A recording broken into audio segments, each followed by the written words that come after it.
హిందూ బంధువులందరికీ నమస్కారము. మకర సంక్రాంతి మనకు పెద్ద పండుగ సంక్రాంతి. భోగి సంక్రాంతి, కనుము అని 3 రోజుల పండగ ఇది. ధనుర్మాసము ప్రారంభమైనప్పటి నుండి ప్రతిరోజు ఉదయాన్నే ఇంటి ముంగిళ్ళల్లో రంగవల్లులు వేస్తూ నేల పట్టు పడతారు ఆడపిల్లలు. తెల్లవారుజామునే లేచి ఆవు పేడతో గొబ్బెమ్మలు చేసి గుమ్మము ముందు పెడతారు. గొబ్బెమ్మలను పసుపు కుంకుమలతో పలు రకాల పూలతో పూజిస్తారు. సంక్రాంతి పండుగతో గొబ్బెమ్మలు పెట్టడము ముగిస్తారు. కనుమ రోజు రథము ముగ్గుతో నీలపట్టు విడుస్తారు.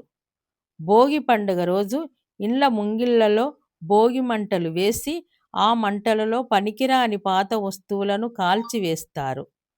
ఆడవారు పసిపిల్లలను దీవించి తలపై భోగి పళ్ళు రేగుపళ్ళు పోస్తారు. రెండవ రోజు సంక్రాంతి.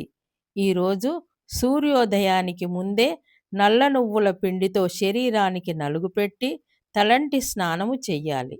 శివాలయమునకు వెళ్ళి శివునికి అమృతాభిషేకము చేయించాలి ఆవు నెయ్యితో. తరువాత మధ్యాహ్నమునకు ముందే తనకు తోచిన రీతిలో దాన ధర్మాలు చేస్తే ఎక్కువ పుణ్యము లభిస్తుంది. మూడవ రోజు కనుము. ఇది వ్యవసాయము చేయు రైతులకు ఎక్కువ ప్రీతి. సూర్యోదయానికి పూర్వమే నిద్రలేచి తన పాడి ఆవులను పశువులను శుభ్రంగా కడిగి పసుపు కుంకుమలతో అలంకరిస్తారు.